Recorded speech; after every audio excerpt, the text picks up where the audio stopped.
мұнай көрдім деп өзінің естерінде жазған екен. Осы кісі мұнай бар деп айтқаннан кейін көптеген мына Ресей патшалығы болған ғой, сол кезде Ресей патшалығынан көптеген қызығушылық тудырып, Маңғыстауға көптеген ғалымдарды жіберіп, Маңғыстау жерін зерттеп отырған екен.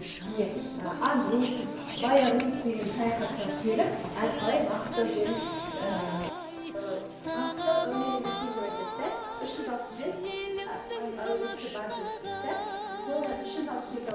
365 ішінде бізге ең белгілісі бұл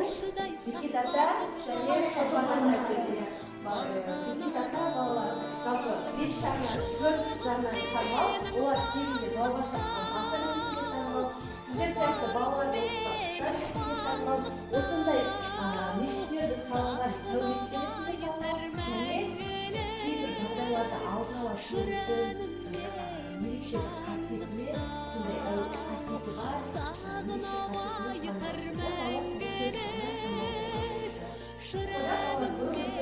Теңіз болғанда айтады, оның теңіз басып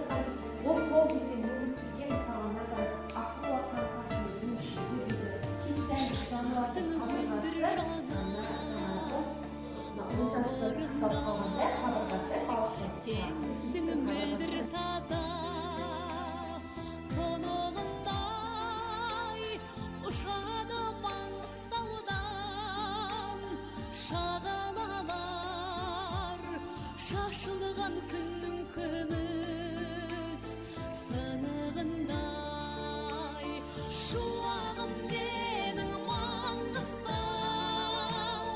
құмарым менің Маңғыстау сағынып айтар мәңгілік жүрәнім менің Маңғыстау сағынып айтар мәңгілік жүрәнім